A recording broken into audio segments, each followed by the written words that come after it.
الحمد لله وكفى وسلام على عباده الذين اصطفى أما بعد فأعوذ بالله من الشيطان الرجيم بسم الله الرحمن الرحيم وذروا ظاهر الإثم وباطنه سبحان ربك رب العزة عما يصفون وسلام على المرسلين والحمد لله رب العالمين اللهم صل على سيدنا ومولانا محمد وعلى آل سيدنا ومولانا محمد وبارك وسلم اللهم صل على سيدنا ومولانا محمد وعلى آل سيدنا ومولانا محمد وبارك وسلم اللهم صل على سيدنا ومولانا محمد وعلى آل سيدنا ومولانا محمد وبارك وسلم۔ آج تصوف و سلوک کے بارے میں انشاءاللہ تعالی بات شروع کی جا رہی ہے۔ تقریباً 8 یا 10 کے قریب یہ بیانات کی ایک سیریز ہوگی جس میں تصوف کی اہمیت، فضیلت، بیت کے بارے میں قرآن و حدیث کے احکامات، ہمارے اکابرین کے حالات اور ان کی کچھ باتیں ذکر کی جائیں گی جس سے ہمیں اس کی اہمیت کا اندازہ ہوگا انشاءاللہ العزیز۔ آج ہمارے زمانے میں تقریباً ہم ہر شعبے میں افراط اور تفریط کا شکار ہیں، اور بالخصوص دین کے معاملے میں تو ایسا ہی ہے۔ جس طرح اور شعبوں میں معاملات ہیں، اسی طرح تصوف کے اندر بھی یہ مسئلہ اسی طریقے سے ہے کہ کچھ لوگ تصوف کی اہمیت کو اتنا مانتے ہیں کہ اسی کو سب کچھ منا لیتے ہیں، اوڑھنا بچھونا سب کچھ اس کو کر لیتے ہیں، طریقت کو اتنا آگے بڑھا دیتے ہیں کہ شریعت کو چھوڑ جاتے ہیں۔ کچھ ایسے لوگ ہیں جو تصوف کا، طریقت کا انکار ہی کر بیٹھے ہیں اور اس کو شرک اور بدعت تک کہہ بیٹھے ہیں، اور کچھ اعتدال والے ہیں جو شریعت اور سنت کی راہ پہ چلتے ہوئے ایک ہاتھ میں شریعت اور دوسرے ہاتھ میں طریقت کا جام رکھتے ہیں۔ اور اللہ کی رحمت سے، اللہ کے فضل سے ہمارے اکابرین علماء جتنے بھی ہیں طریقت کے بھی قائل ہیں اور شریعت کے بھی قائل ہیں۔ انشاءاللہ ان ساری باتوں میں ہمارے پاس آگے چیزیں آتی جائیں گی۔ تصوف کے سلسلے میں احادیث تو بہت ہیں، لیکن ایک بنیادی حدیث جس کو کافی علماء پیش فرماتے ہیں، مشائخ پیش فرماتے ہیں، وہ حدیث جبریل ہے۔ انتہائی مستند، انتہائی معروف، اور حضرت علامہ شبیر احمد عثمانی رحمۃ اللہ علیہ کے بقول اور مزید علماء کے بقول یہ 10 ہجری میں حج کے بعد بالکل آخری عمر میں یہ واقعہ پیش آیا، یعنی 23 سالہ زندگی کا نچوڑ اس حدیث کے اندر آ گیا کہ صحابہ فرماتے ہیں کہ ہم نبی علیہ السلام کے وہاں بیٹھے تھے کہ ایک دم ایک آدمی آیا جس کا لباس نہایت سفید اور بال نہایت سیاہ تھے۔ سفر کا کوئی ان کے اوپر اثر نظر نہیں آ رہا تھا، نہ ہی ہم لوگ اسے پہچانتے تھے، تو ہم پریشان تھے، حیران تھے کہ یہ کون آدمی ہے، قریب کا ہے نہیں لیکن کپڑے ایسے صاف اور بال ایسے صاف کہ لگ رہا ہے کہ یہیں کا ہے، اور جانتا بھی کوئی نہیں۔ اور اگر لمبا سفر کر کے کوئی آیا ہے تو اس زمانے کا سفر تو پیدل یا جانوروں پہ، اونٹوں گھوڑوں پہ ہوتا تھا، تو اتنے صاف شفاف پوزیشن پہ یہ کیسے آ گیا؟ بہرحال کہتے ہیں کہ وہ آیا اور نبی علیہ السلام کے ساتھ زانو سے زانو لگا کے بیٹھ گیا، جس طرح تحیات میں بیٹھتے ہیں نا، بس آپ کے ساتھ اس نے اپنے گھٹنے لگائے اور بیٹھ گیا۔ اور اس کے بعد پوچھا کہ اسلام کیا چیز ہے، مجھے اسلام کے بارے میں بتائیے۔ تو رسول اللہ صلی اللہ علیہ وسلم نے ارشاد فرمایا کہ اسلام یہ ہے کہ تو اس بات کی گواہی دے کہ اللہ کے علاوہ کوئی معبود نہیں، محمد صلی اللہ علیہ وسلم اللہ کے رسول ہیں، نماز ادا کرے، زکوٰۃ دے، رمضان کے روزے رکھے، اور بیت اللہ جانے کی استطاعت ہو تو حج کرے۔ انہوں نے سوال پوچھا، رسول اللہ صلی اللہ علیہ وسلم نے جواب عطا فرمایا، اور اس کے بعد انہوں نے کہا صدقتا، میں تصدیق کرتا ہوں۔ صحابہ کہتے ہیں ہم حیران ہوئے کہ کیسا بندہ ہے، سوال بھی خود پوچھتا ہے اور تصدیق بھی کرتا ہے۔ اس کے بعد دوسرا سوال پوچھا، پہلا سوال تھا مل اسلام اور دوسرا تھا مل ایمان، ایمان کیا ہے؟ تو نبی علیہ السلام نے فرمایا کہ تو اللہ کے اوپر، فرشتوں پر، کتابوں پر، رسولوں کو اوپر یقین رکھے، قیامت اور تقدیر کو اچھا برا ہونا جانا اللہ کی طرف سے یقین رکھے، اس پر ایمان رکھتا ہو، یہ ایمان ہے۔ تو اس نے کہا صدقتا۔ پھر تیسرا سوال کیا مل احسان، ہمارے ان تمام بیانات میں یہ مل احسان ہی جو ہے نا مین رہے گا۔ مل احسان، احسان کیا ہے؟ جب یہ پوچھا انہوں نے تو نبی علیہ الصلوۃ والسلام نے ارشاد فرمایا ان تعبد اللہ کأنک تراہ فإن لم تکن تراہ فإنہ یراک۔ پوچھا گیا احسان کیا ہے؟ تو نبی علیہ السلام نے ارشاد فرمایا تم اللہ کی عبادت اس تصور کے ساتھ کرو کہ اللہ کے جیسے تم اللہ کو دیکھ رہے ہو۔ تم اللہ کی عبادت اس طریقے سے کرو کہ جیسے تم اللہ کو دیکھ رہے ہو، اور اگر یہ درجہ حاصل نہیں تو اتنا درجہ تو تمہیں حاصل ہونا ہی چاہیے کہ تمہیں ہر وقت یہ استحضار رہے کہ اللہ تمہیں دیکھ رہا ہے۔ تو یہ احسان ہے۔ تین باتیں یہاں پر آئیں، مل ایمان، مل اسلام اور مل احسان۔ مل اسلام، مل ایمان اور مل احسان، یہ تین سوالات ہوئے۔ اب حدیث جبریل کی اہمیت کتنی ہے؟ علماء نے لکھا ہے کہ حدیث اتنی جامع ہے، اس کو جوامع الکلم میں شمار کیا گیا، اور بعض علماء یہ لکھتے ہیں کہ جس طرح سورہ فاتحہ کو ام القرآن کہا جاتا ہے کہ قرآن مجید کے تمام علوم کا خلاصہ نچوڑ اس کے اندر موجود، بالکل اسی طرح اس حدیث کو، حدیث جبرائیل کو ام السنہ کہا جاتا ہے کہ تمام علوم کا نچوڑ اس حدیث کے اندر آ گیا۔ اور اس کا زمانہ کیا ہے؟ زمانہ نبی علیہ الصلوۃ والسلام کی 23 سالہ زندگی کا نچوڑ اس کا زمانہ ہے۔ تو یہ حدیث جبریل کے بارے میں چند باتیں ہو گئیں۔ اب ہم اس کو تھوڑا اور دیکھتے ہیں۔ مل ایمان، مل اسلام، مل احسان، یہ تین چیزیں آ گئیں، یہ تین سوالات ہیں۔ نبی علیہ السلام نے فرمایا فَإِنَّهُ جبریل آتاکم یعلمکم دینکم، یہ دینکم، فَإِنَّهُ جبریل آتاکم یعلمکم دینکم، یہ جبرائیل آئے تھے تمہیں تمہارا دین سکھانے کے لیے۔ تو یہاں سے ہمیں ایک چیز محسوس ہوتی ہے کہ علوم دینیہ کو، علوم شریعہ کو ہم تین حصوں میں تقسیم کر سکتے ہیں۔ وہ کیا؟ نمبر ایک، وہ احادیث جس میں دین کے حصول اور نظریات کی تعلیم ہے۔ دوسرا، وہ احادیث جو اعمال ظاہرہ کی اصلاح سے متعلق ہیں۔ تیسرا، وہ احادیث جو اصلاح باطن سے متعلق ہیں۔ تو حدیث جبرائیل میں ان تینوں کا ذکر آ گیا، تینوں اقسام کا ذکر آ گیا۔ مل ایمان، اصلاح عقائد کا مضمون، مل اسلام، اعمال ظاہرہ کی اصلاح کا مضمون، اور مل احسان میں اخلاق کی اصلاح کا مضمون آ گیا۔ چند جملوں میں پورے دین کا خلاصہ بیان کرنا، یہ جناب رسول اللہ صلی اللہ علیہ وسلم کا اعجاز ہے۔ رسول اللہ صلی اللہ علیہ وسلم کی جو شخصیت تھی، انتہائی جامع شخصیت تھی۔ یہ تینوں علوم نبی علیہ الصلوۃ والسلام سے ہی آگے چلے۔ پھر آگے صحابہ کے اندر بھی جامعیت کی شان بہت تھی، لیکن جیسے جیسے وقت گزرتا گیا پھر امت کے اندر یہ جامعیت کی شان کم ہوتی چلی گئی۔ پھر اس لیے علماء امت نے دین کی حفاظت کے لیے، دین کی خدمت کے لیے ان تینوں شعبوں کو علیحدہ علیحدہ مدون کر دیا، اور تینوں کے جو اکابر تھے، تینوں کے پڑھنے سمجھنے عمل کرنے والے، آگے پھیلانے والے تھے، وہ پھر آگے وجود میں آ گئے۔ عقائد کی اصلاح کے سلسلے میں کتاب و سنت میں جو ہدایات دی گئیں ان کی حفاظت کے لیے علم الکلام مدون ہوا۔ اعمال ظاہرہ سے متعلق کے لیے قرآن و حدیث سے، کتاب و سنت سے جو روشنی لی گئی، رہنمائی لی گئی، تو اس کی تشریح کے لیے علم الفقہ کو مدون کیا گیا، اور اصلاح باطن کے متعلق جو باتیں قرآن و حدیث نے بتائی تھیں ان کی تفصیلات کے لیے علم الاحسان، علم الاخلاق اور علم التصوف مدون ہوا۔ علم الاحسان، علم الاخلاق اور علم التصوف مدون ہوا۔ چنانچہ ان تینوں علوم کے اوپر کامل دسترس رکھنے والا ہی محقق اور کامل عالم جو ہے تصور کیا جائے گا۔ اور یہ تینوں کے تینوں علوم جو ہیں یہ قرآن و سنت سے نکلے ہوئے ہیں۔ یہ قرآن کے خلاف، یہ حدیث کے خلاف کوئی محاذ نہیں، بلکہ ایک ہی چیز ہے۔ اس کو ہم تھوڑا اور تفصیل سے جاتے ہیں۔ ابھی تو حدیث جبریل کی تھوڑی سی بات کی ہے ہم نے، تو اور آگے اس کے اوپر ہم غور کرتے ہیں۔ دیکھیے، علم تصوف کے لیے نا شرعی ثبوت کے طور پر ہم 3 دلائل کو دیکھتے ہیں۔ پہلے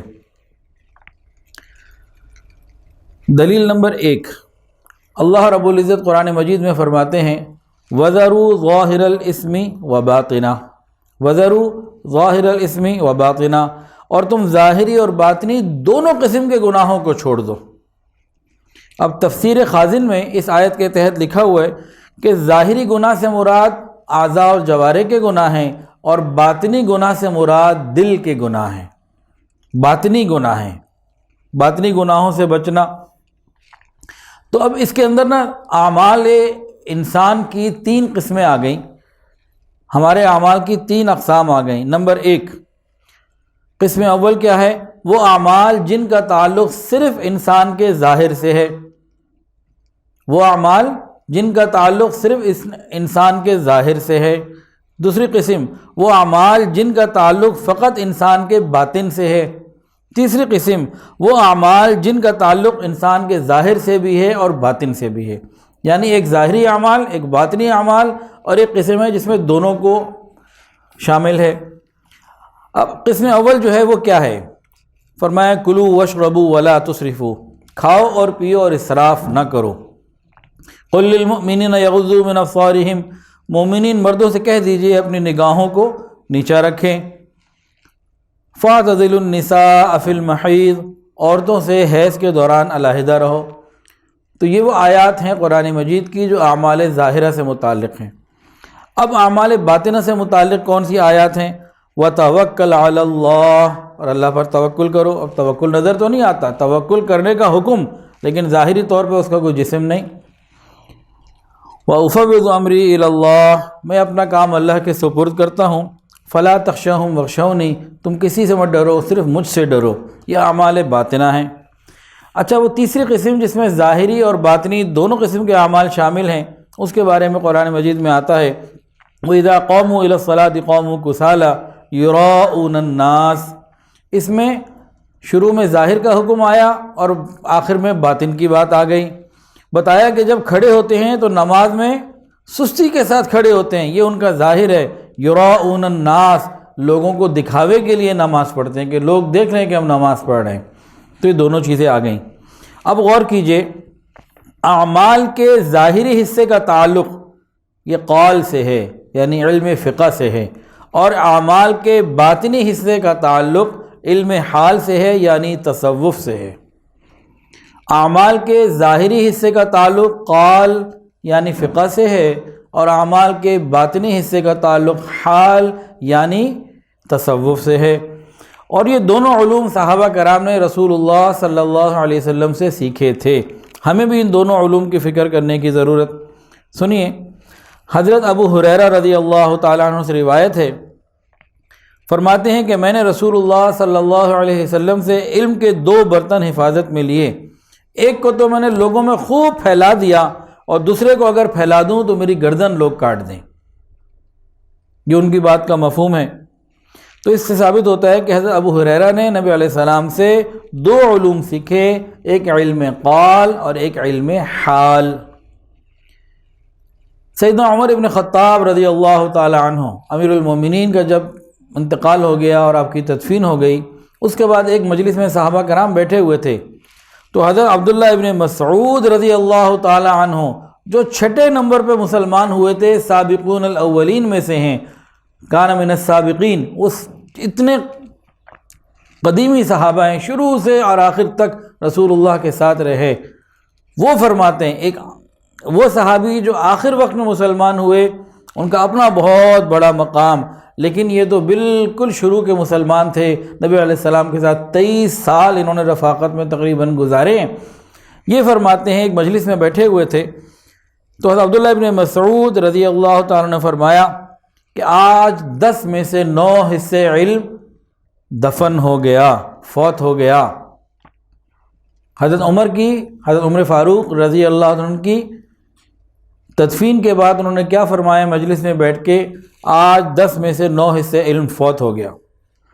جیسے ہی بات سنی تو بعض صحابہ کرام نے اس بات کے اوپر ناگواری کا اظہار کیا کہ کیا کہہ رہے ہو، علوم تو گویا سارے موجود ہیں، کیا کہتے ہو؟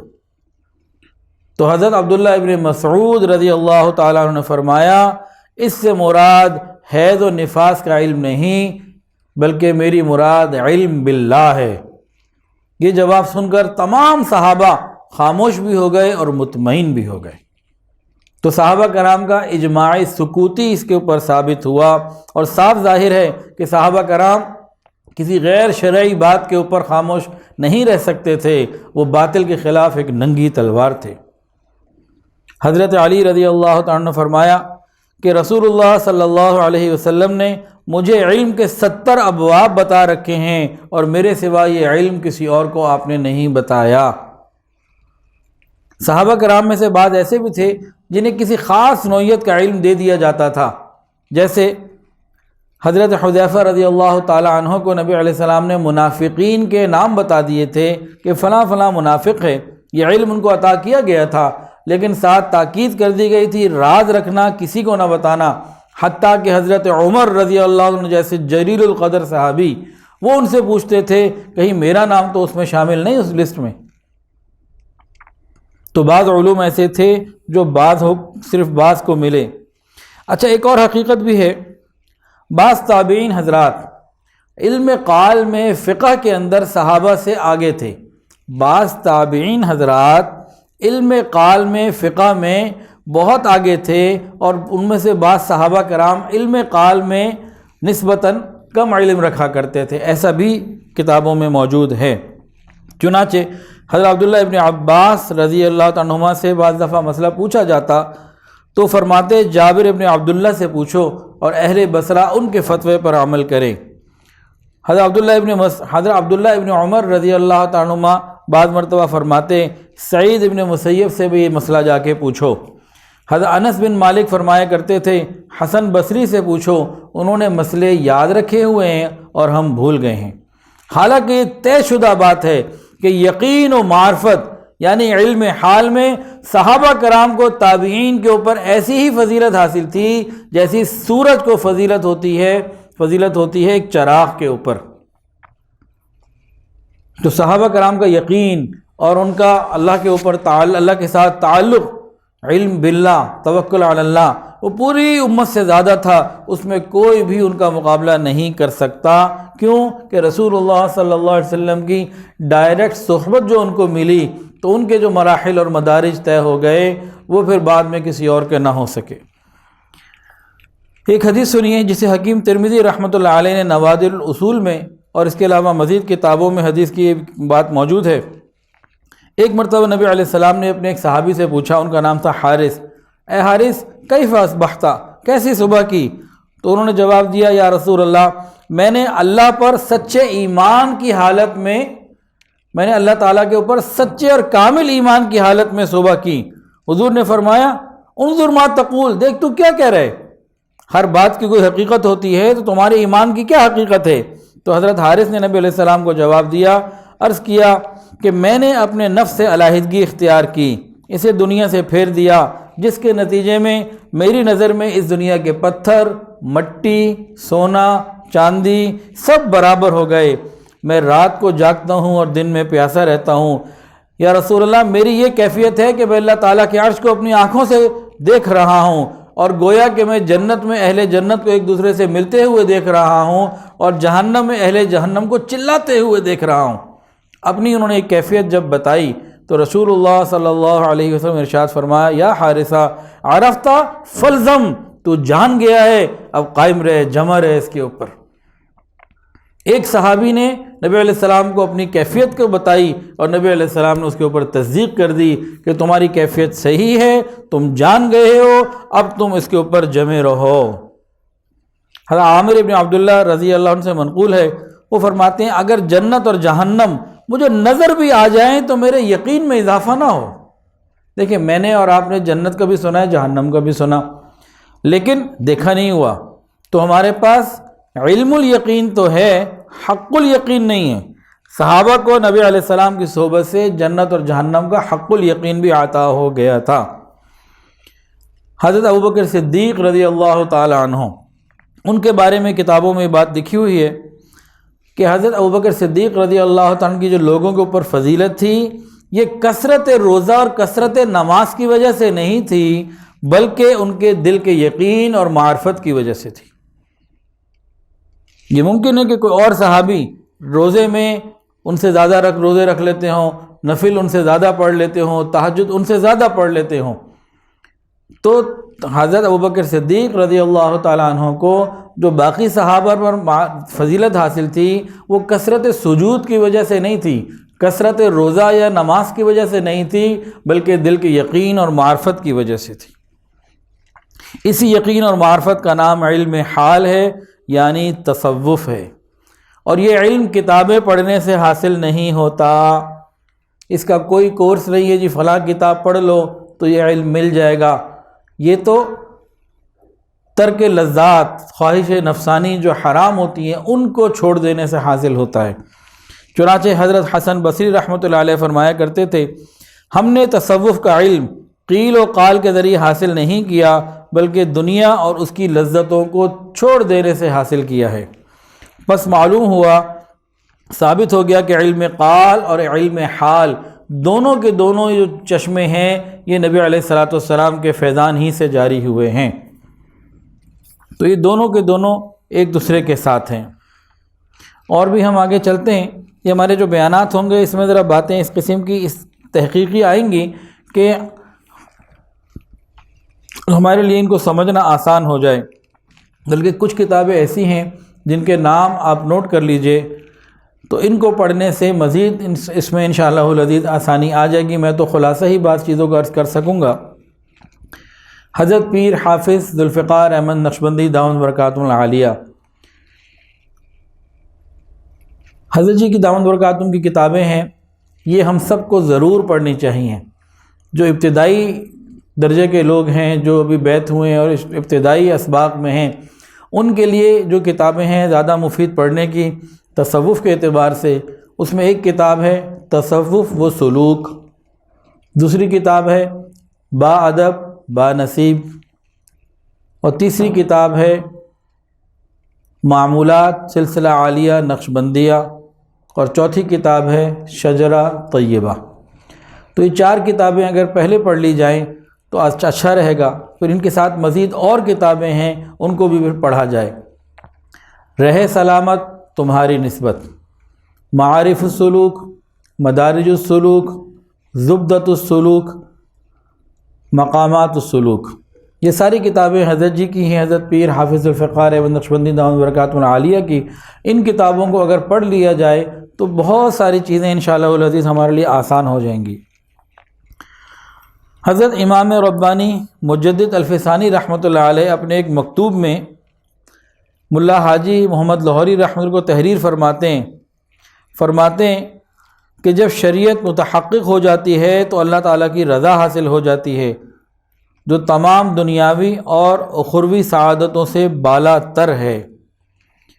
طریقت اور حقیقت جس سے کہ صوفیہ ممتاز ہوئے، دونوں شریعت کے تیسرے حصے یعنی اخلاص کی تکمیل میں شریعت کے خادم ہیں، پس ان کی تحصیل صرف شریعت کی تکمیل کے لیے کی جاتی ہے۔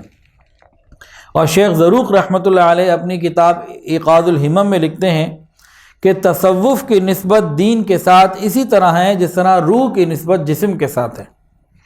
تصوف کی نسبت دین کے ساتھ اسی طرح جس طرح روح کی نسبت جسم کے ساتھ ہے۔ حضرت شاہ ولی اللہ محدث دہلوی رحمۃ اللہ علیہ، ان کی دو باتیں آپ کو ابھی پڑھ کے سنانی ہیں، لیکن اس سے پہلے تھوڑا سا ان کا تعارف ہو جائے۔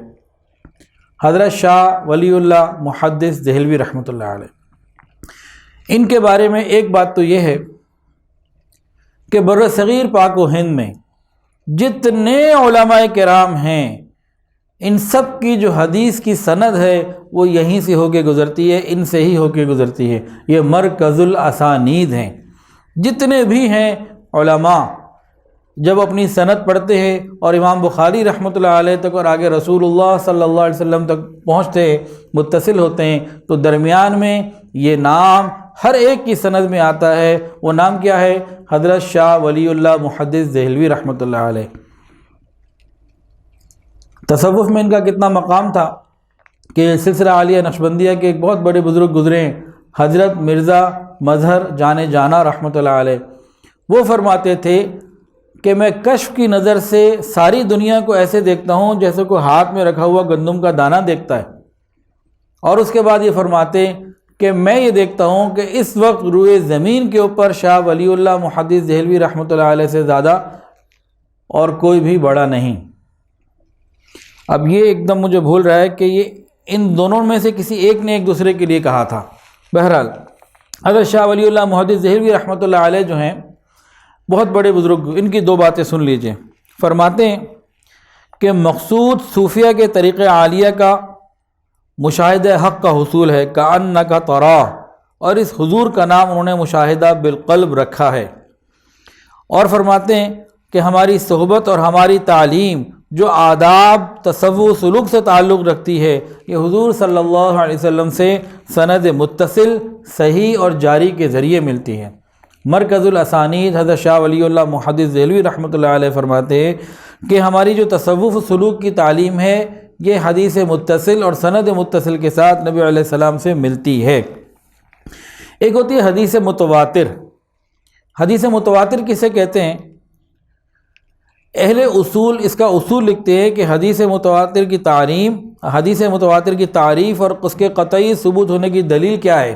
فرماتے ہیں حدیث متواتر وہ ہے کہ بہت بڑی تعداد نے ہر زمانے میں اس کی روایت کی ہو، عقل سلیم اور انسانی عادات اس بات کو ماننے کے لیے تیار نہ ہو کہ اتنی بڑی تعداد میں نیک لوگوں نے غلط بیانی کی ہوگی، جھوٹ بولا ہوگا اور اس کے اوپر اتفاق کر لیا ہوگا۔ یہ عقلاً ممکن ہی نہیں کہ مخلص اور نیک متقی لوگوں کی اتنی بڑی جماعت کسی جھوٹ کے اوپر ہر زمانے میں، ہر قوم اور ہر علاقے میں متفق رہے، یہ ممکن ہی نہیں۔ چنانچہ اس اصول کے بعد اس بات کو سمجھ لیجئے کہ قرن ثانی سے لے کے آج تک کسی انقطاع کے بغیر ہر دور اور ہر ملک کے کثیر التعداد مخلص بندوں نے علم تصوف کو حاصل کیا، خود بھی فائدہ اٹھایا اور دوسروں کو بھی فائدہ پہنچایا۔ چنانچہ خلاصہ کلام یہ بنا کہ علم ظاہری و علم باطنی یعنی قال اور حال یہ دونوں کے دونوں صحابہ نے نبی علیہ السلام سے سیکھے۔ آج کے زمانے میں علم قال کو فقہ یا شریعت کہا جاتا ہے اور علم حال کو تصوف یا طریقت کہا جاتا ہے۔ یہ دونوں علوم انسان کے ایمان کی تکمیل کے لیے بہت ضروری، جس طرح کنز و ہدایہ اور شرح وقایہ پڑھنا ضروری ہے، اسی طرح ابو طالب مکی کی قوت القلوب، امام غزالی رحمۃ اللہ علیہ کی اربعین، شیخ سہروردی رحمۃ اللہ علیہ کی عوارف المعارف اور حضرت مجدد الفسانی رحمۃ اللہ علیہ کے مکتوبات پڑھنا بھی ضروری۔ اگر روایت میں کمال حاصل کرنے کے لیے علامہ عسقلانی اور قسطلانی سے استفادہ ضروری، تو درایت میں کمال حاصل کرنے کے لیے جنید و بایزید رحمہم اللہ سے استفادہ کرنا ضروری، فیضیاب ہونا ضروری۔ اب تصوف کے بارے میں امت کے جو بڑے بڑے اکابرین گزرے ہیں وہ کیا کہتے ہیں؟ شیخ ابو طالب مکی رحمۃ اللہ علیہ قوت القلوب میں لکھتے ہیں کہ دونوں علوم اصلی ہیں جو ایک دوسرے سے مستغنی نہیں بلکہ بمنزلہ اسلام اور ایمان کے ہیں۔ ہر ایک دوسرے کے ساتھ بندھا ہوا ہے جیسے جسم اور قلب، کہ ان میں سے کوئی ایک دوسرے سے جدا نہیں ہو سکتا۔ شیخ الاسلام زکریا انصاری رحمۃ اللہ علیہ لکھتے ہیں کہ شریعت حقیقت کا ظاہر ہے اور شریعت کا باطن، دونوں لازم و ملزوم ہیں، ایک دوسرے کے بغیر تکمیل نہیں ہوتی۔ امام مالک رحمۃ اللہ علیہ صاحب مذہب ہیں، وہ فرماتے ہیں من تفقہ ولم یتصوف فقط تفسق، جس نے علم فقہ تو حاصل کیا مگر علم تصوف حاصل نہ کیا، اس نے فسق کیا۔ ومن تصوف ولم یتفقہ فقط تزندق، جس نے تصوف تو حاصل کیا مگر علم فقہ حاصل نہ کیا وہ زندیق ہوا۔ ومن جمع بینہما فقط تحقق، جس نے دونوں کو جمع کیا یہ محقق ہوا، اس نے کام کو پورا کیا۔ امام مالک رحمۃ اللہ علیہ فرماتے ہیں کہ علم تصوف اور علم شریعت، طریقت اور شریعت دونوں کو حاصل کرنے والا ہی صحیح ہوتا ہے، کامل ہوتا ہے۔ اور علامہ شامی رحمۃ اللہ علیہ کے نام سے کوئی بھی مفتی ہو یا عالم ہو ایسا نہیں ہو سکتا کہ جانتے نہ ہو۔ تقریباً بر صغیر پاک و ہند میں ہر مفتی صاحب کے پاس علامہ شامی رحمۃ کی کتاب موجود ہوتی ہے، بھئی اور یہ وہ کتاب ہے جس کا ریفرنس دیا جاتا ہے، بھئی علامہ شامی نے یہ لکھا ہے، شامی نے یہ لکھا ہے، بس علامہ شامی کا حوالہ آ گیا اور بات کو ہم مکمل کر لیتے ہیں کہ بس بات مکمل ہو گئی۔ اتنی اہمیت کی کتاب ہے۔ آپ لاہور میں جامعہ اشرفیہ جائیں، کراچی میں دارالعلوم کراچی جائیں، یا کوڑا خٹک جائیں، یا خیر المدارس ملتان جائیں، پاکستان کے کسی بڑے مدرسے میں چلے جائیں، وہاں جب فتویٰ دیا جاتا ہے تو علامہ شامی رحمۃ اللہ علیہ کی کتاب کا حوالہ اکثر و بیشتر آ جاتا ہے کہ جی علامہ شامی نے یہ فرمایا، تو گویا ان کی بات ریفرنس اور حجت کے طور پر قبول کی جاتی ہے۔ تو یہ علامہ شامی رحمۃ اللہ فرماتے ہیں کہ طریقت و شریعت دونوں لازم و ملزوم ہیں۔ اکبر الہ آبادی رحمۃ اللہ علیہ نے کچھ اشعار لکھے ہیں جس میں اس بحث کو ہی انہوں نے نچوڑ دیا، خط سمیٹ دیا، بہت خوبصورت بات فرمائی۔ فرماتے ہیں سنو دو ہی لفظوں میں مجھ سے یہ راز، سنو دو ہی لفظوں میں مجھ سے یہ راز، شریعت وضو ہے طریقت نماز، شریعت در محفل مصطفیٰ صلی اللہ علیہ وسلم، طریقت عروج دل مصطفیٰ صلی اللہ علیہ وسلم، شریعت میں ہے صورت فتح بدر، طریقت میں ہے معنی شق صدر، شریعت میں ہے قیل و قال حبیب صلی اللہ علیہ وسلم، طریقت میں ہے حسن و جمال و حبیب صلی اللہ علیہ وسلم، نبوت کے اندر ہیں دونوں ہی رنگ، نبوت کے اندر ہیں دونوں ہی رنگ، عبث ہے یہ صوفی و ملا کی جنگ۔ تو بس معلوم ہوا کہ تصوف کوئی عجمی چیز نہیں بلکہ خالصتاً مکی و مدنی چیز ہے۔ ہاں جاہل صوفیہ کی وہ باتیں جو کتاب اور سنت کے خلاف ہوں گی ہمیشہ رد کی جائیں گی، جاہل لوگوں کی باتیں ہمیشہ رد کی جائیں گی۔ امام ابو القاسم قشیری رحمۃ اللہ علیہ فرماتے ہیں شریعت کی ہر وہ بات جس کی تائید حقیقت سے نہ ہو وہ غیر مقبول ہے، اور حقیقت کی ہر وہ بات جو شریعت کی حدود اور قیود میں نہ ہو وہ حاصل کرنے کے قابل نہیں۔ حضرت امام ربانی مجدد الفسانی رحمۃ اللہ علیہ فرماتے ہیں طریقت کی ہر وہ بات جسے شریعت رد کر دے وہ زندقہ ہے اور کفر ہے۔ حضرت حاجی امداد اللہ مہاجر مکی رحمۃ اللہ علیہ، بلکہ امام ربانی رحمۃ اللہ علیہ کی ایک بات اور سن لیجئے، ایک اور جگہ لکھتے ہیں وہ کہ وہ ریاضتیں اور مجاہدے جو سنت سے ہٹ کر الگ طریقے سے اختیار کیے جائیں وہ معتبر نہیں، اس لیے کہ ہندوستان میں بہت سارے جوگی ہیں، برہمن ہیں، اور یونان کے جو فلسفی ہیں وہ بھی اس طرح کی چیزوں کو اختیار کرتے ہیں، اور اس طرح کی ریاضتیں جو قرآن و سنت کے خلاف ہیں وہ ان کی گمراہی میں اضافے کے سوا کچھ نہیں کرتی۔ تو جاہل صوفیہ کی باتوں کو رد کیا گیا۔ حضرت حاجی امداد اللہ مہاجر مکی رحمۃ اللہ علیہ فرماتے ہیں حاجی امداد اللہ مہاجر مکی رحمۃ اللہ علیہ ہیں کون؟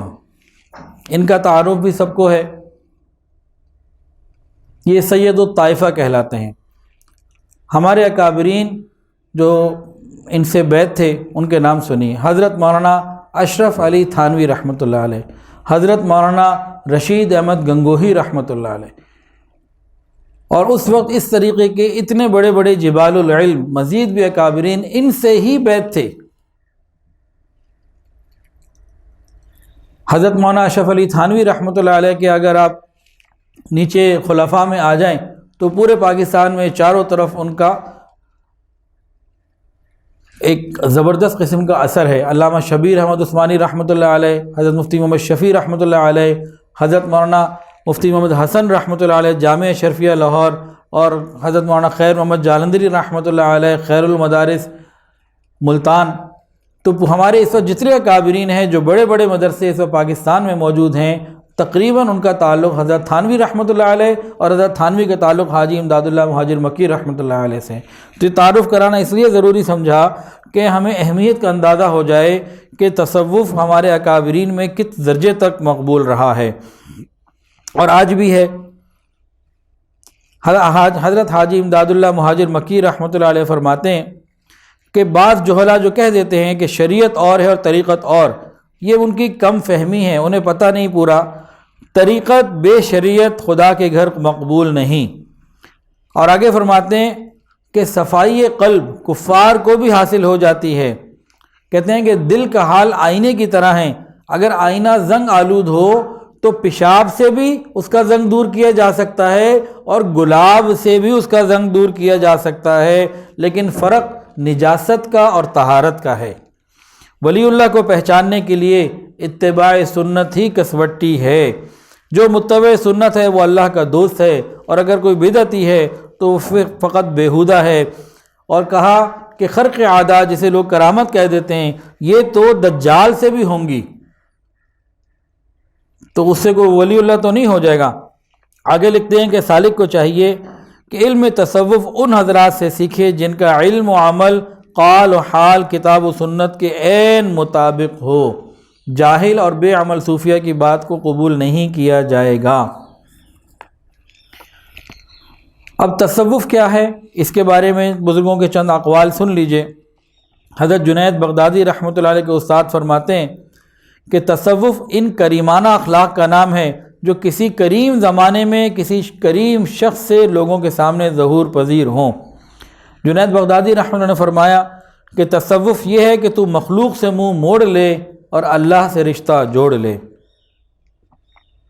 حضرت سمنون رحمۃ اللہ نے فرمایا تصوف یہ ہے کہ نہ تو کسی چیز کا مالک ہو، نہ کوئی چیز تیری مالک ہو۔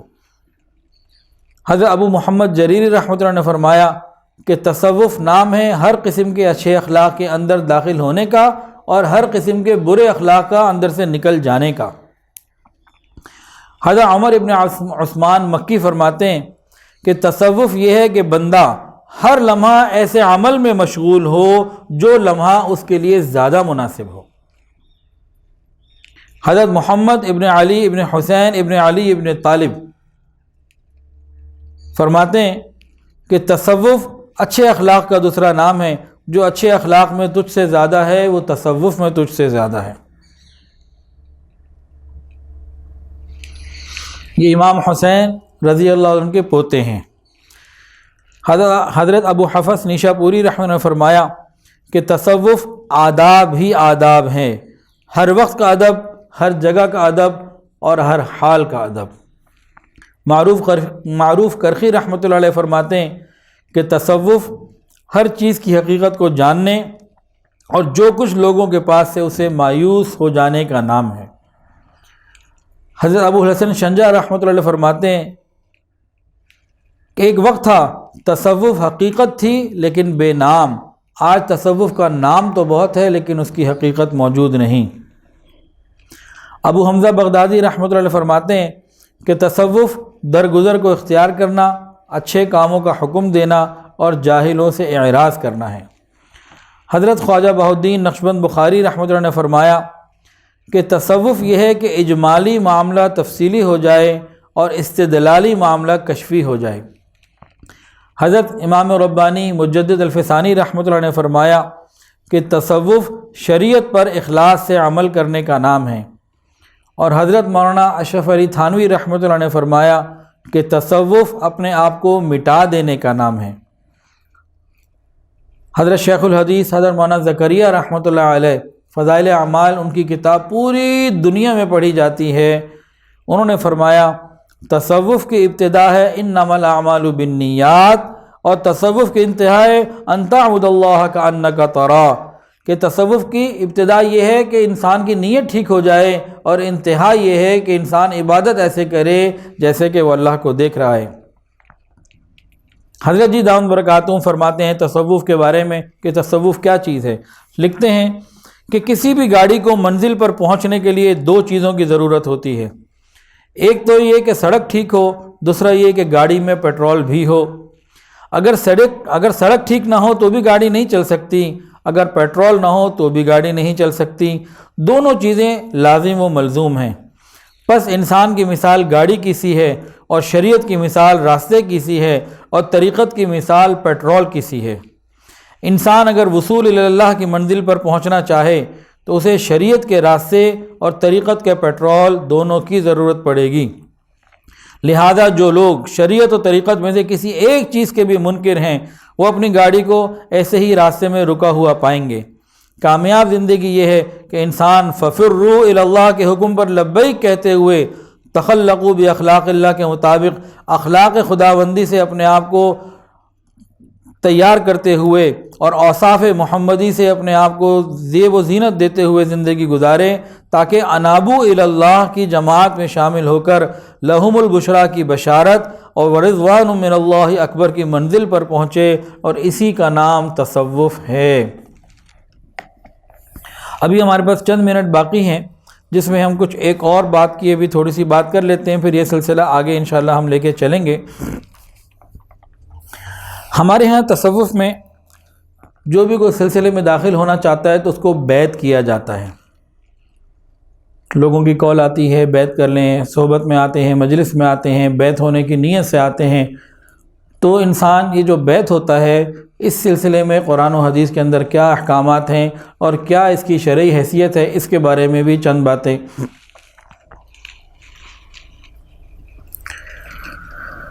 اللہ اکبر۔ سب سے پہلے تو بیعت کی تعریف۔ شریعت کی کسی بات کے لیے لوگوں سے عہد لیا جائے کہ وہ اس کام کو سر انجام دیں گے، خواہ پوری شریعت کا عہد لیا جائے یا کسی ایک خاص بات کا عہد لیا جائے، اس کو بیعت کہتے ہیں۔ بیعت کی تعریف سن لیجئے۔ شریعت کی کسی بات کے لیے لوگوں سے عہد لیا جائے کہ وہ اس کام کو سر انجام دیں گے، خواہ پوری شریعت کے بارے میں ہو یا کسی خاص بات کا عہد لیا جائے، اس کو بیعت کہتے ہیں۔ صحابہ کرام نے نبی علیہ السلام سے مختلف طریقوں کی بیعت کی۔ نمبر 1، بیعت اسلام۔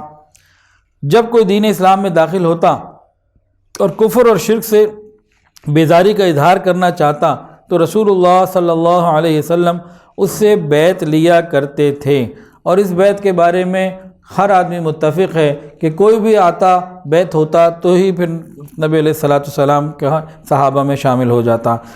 ہجرت سے پہلے بیعت عقبہ اولیٰ، بیعت عقبہ ثانیہ، یہ سب بہت مشہور باتیں ہیں۔ دوسری بیعت، بیعت جہاد۔ رسول اللہ صلی اللہ علیہ وسلم نے حدیبیہ کے موقع پہ صحابہ کرام سے عہد لیا تھا کہ اگر دشمن سے مقابلے کی نوبت آئی تو بھاگیں گے نہیں، جب تک زندہ رہیں گے مقابلہ کریں گے، اور قرآن مجید میں بھی اس بیعت کا ذکر ہے۔ لقد رضی اللہ عن المؤمنین اذ یبایعونک تحت الشجرہ۔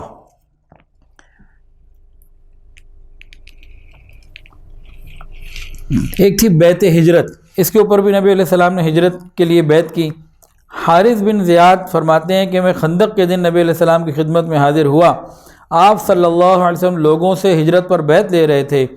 میرا گمان ہوا کہ یہ لوگ بیعت کے لیے بلائے جا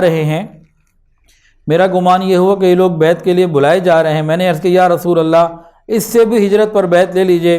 آپ نے پوچھا یہ کون ہے؟ کہا میرے چچا کے بھائی ہیں۔ رسول اللہ نے فرمایا میں تم لوگوں سے بیعت نہیں لیتا، لوگ تو تمہاری طرف ہجرت کر کے آتے ہیں، تم لوگوں کی طرف ہجرت کر کے نہیں جاؤ گے۔ تو یہ بیعت ہجرت بھی ایک تھی۔ چوتھی بیعت ہے بیعت توبہ، بیعت طریقت۔ ہمارا جو مضمون ہے وہ اس بیعت سے متعلق ہے۔ امت کی تعلیم کے لیے نبی علیہ السلام نے بعض مرتبہ بعض صحابہ سے مخصوص گناہوں سے بچنے کے لیے بیعت کی کہ بھئی تم یہ گناہ نہیں کرو گے۔ تو بخاری اور مسلم کی روایت ہے کہ عبادہ ابن ثابت رضی اللہ تعالیٰ نے فرمایا کہ ایک مرتبہ نبی علیہ السلام نے لوگوں سے فرمایا، صحابہ کی ایک جماعت بیٹھی ہوئی تھی، کہ تم میری بیعت کرو۔ یہاں اصحابہ کا لفظ ہے، صحابہ کا لفظ یہ بتا رہا ہے کہ یہ وہ لوگ تھے جو پہلے سے مسلمان ہو چکے تھے۔ مسجد میں نبی علیہ السلام بیٹھے ہیں، صحابہ بیٹھے ہیں، تو نبی علیہ السلام نے فرمایا کہ تم لوگ میری بیعت کرو۔ وہ سارے ہی پہلے مسلمان تھے، تو ان سے کیوں بیعت کی گئی؟ تو یہ سوال پیدا ہوتا ہے کہ بھئی ان لوگوں سے کیوں بیعت کی گئی؟ تو اس کے جوابات سن لیجئے۔ صحابہ کرام کو ایمان کی بلندیوں پر پہنچنے کے بعد اس بیعت کی کیا ضرورت تھی؟ نمبر 1 بات ہے کہ امت کی تعلیم کے لیے تھی، اور دوسرا گناہوں سے بچنے کے لیے بیعت توبہ تھی، کیونکہ اس میں یہ تھا کہ تم چوری نہیں کرو گے، زنا نہیں کرو گے، نہ ہی اولاد کو قتل کرو گے۔ بھئی صحابہ کو اس کا فائدہ کیا تھا؟ وہ تو پہلے ہی بچتے تھے۔ بھئی اس کا فائدہ اسی روایت میں موجود ہے کہ جو تم میں سے اس عہد پر قائم رہا تو اس کا اجر اللہ تعالیٰ کے ذمے ہے۔ کبائر سے بچنا تو ایمان والوں کے لیے کلمہ پڑھنے کے بعد ویسے ہی ضروری تھا، تو بیعت کے ذریعے کیا ضرورت تھی اس چیز کو مزید تاکید کرنے کی؟ تو اس کا جواب یہ ہے کہ قرآن مجید کے اندر بھی ایک بات موجود ہے۔ قرآن مجید میں سورہ ممتحنہ میں صحابیات کی بیعت کا ذکر ہے نوح نبی علیہ السلام کو ارشاد فرمایا گیا فبایعہن واستغفر لہن اللہ، فبایعہن واستغفر لہن اللہ۔ جو صحابیات کی بیعت کا ذکر ہے قرآن مجید میں وہ کیا ہے؟ سورہ ممتحنہ میں یا ایہا النبی، اے نبی، اذا جاءک المؤمنات، جب آپ کے پاس آئیں مومنات عورتیں، یبایعنک، کیوں کہ وہ آپ سے بیعت کریں، فبایعہن، آپ ان کو بیعت کر لیجئے۔ یہ قرآن مجید کے اندر چیزیں آتی ہیں کہ وہ بیعت کرنے آئیں، تو کن باتوں کے اوپر بیعت کرنے آئیں؟ کہ بھی وہ چوری نہیں کریں گی، وہ بے حیائی کے کام نہیں کریں گی، اس طرح کے بڑے بڑے گناہوں سے آپ ان سے وعدہ لیجئے کہ وہ یہ کام نہیں کریں گی، وہ وعدہ کر لیں، فبایعہن، آپ ان کو بیعت کر لیجئے، واستغفر، آپ ان کے لیے استغفار کیجئے۔ یہ واستغفر اس کے اندر جو ہے نا، یہ واستغفر جو ہے اس کے اندر ایک بہت بڑا جو راز ہے، واستغفر لہن اللہ، آپ ان کو بیعت کر لیجئے، آپ ان کے لیے استغفار کیجئے۔ دیکھیں وہ تو گھر بیٹھے بھی استغفار کر سکتی تھیں، لیکن آپ جب ان کے لیے استغفار کریں گے تو یقیناً اللہ کے ہاں وہ زیادہ مقبول ہوگا۔ ایک آدمی اپنے گھر میں بھی توبہ کر سکتا ہے، استغفار کر سکتا ہے، لیکن اگر وہ کسی اللہ والے کے ہاتھ نبی علیہ السلام کی سنت کو پورا کرتے ہوئے بیعت ہوتا ہے تو کیا ہوتا ہے کہ جن سے بیعت کیا جاتا ہے وہ پھر اللہ تعالیٰ سے ان لوگوں کے لیے استغفار مانگتے ہیں، دعائیں مانگتے ہیں جو ان سے متعلق ہوتے ہیں۔ میں اپنی آپ کو ایک بات بتا دوں، 2008 میں خلافت مل گئی، اس کے بعد کئی لوگ بیعت ہو گئے۔ میں حضرت جی دامت برکاتہم کی خدمت میں حاضر ہوا، میں نے حضرت جی سے عرض کیا کہ بھئی اس طرح کئی لوگ بیعت ہو گئے ہیں اور بڑھ رہے ہیں، تو کیا کروں میں تو بڑا پریشان ہوں۔ تو حضرت جی نے فرمایا کہ آپ ان لوگوں کے لیے زندگی بھر دعائیں کرتے رہیں۔ آپ کی ڈیوٹی یہ ہے، کام یہ ہے کہ ان کے لیے دعائیں کرتے رہیں، ان کے لیے اللہ سے رحمت مانگتے رہیں، اپنے لیے بھی مانگیں، ان کے لیے بھی مانگیں۔ تو یہ چیز مشائخ کے اندر نبی علیہ الصلوۃ والسلام کی سنت کے طور پر جاری ہے۔ یہ جو آیا نا یا ایھا النبی اذا جاءک المؤمنات، اے نبی جب آپ کو آئیں مومنات، کافرات نہیں کہا، مشرکات نہیں کہا، منافقات نہیں کہا، مومنات کا لفظ قرآن کے اندر یہ گواہی دے رہا ہے کہ یہ وہ عورتیں ہیں جو بیت اسلام لا چکی ہیں، جو مسلمان ہیں، مومن ہیں، ان سے گناہوں کی توبہ کے لیے جو ہے وہ بیت کے الفاظ کہلوائے جا رہے ہیں۔ تو ہماری جو بیت ہے اس کے بارے میں تو جو سلسلہ ہے وہ اسی آیت سے متعلق ہے اور اسی بیت توبہ سے متعلق ہے۔ تو آج جتنی باتیں ہو سکیں وہ ہو گئیں، انشاءاللہ آگے سے ہم اس مضمون کو لے کے چلیں گے اور پھر کچھ آگے جا کے واقعات بھی آئیں گے۔ آج اصل میں زیادہ تر ابتدائی بات کی وجہ سے تحقیقی باتیں زیادہ تھیں، تو آگے پھر کچھ اس میں کچھ ایسے واقعات بھی آ جائیں گے جس میں ہمارے لیے چیزوں کو سمجھنا اور زیادہ آسان ہو جائے گا۔ وآخر دعوانا ان الحمدللہ رب العالمین۔ ویڈیو کے نیچے سبسکرائب کے بٹن پہ کلک کریں، بیل کے آئیکن پہ کلک کیجئے تاکہ ہر نئی ویڈیو کی نوٹیفیکیشن آپ کو مل جائے۔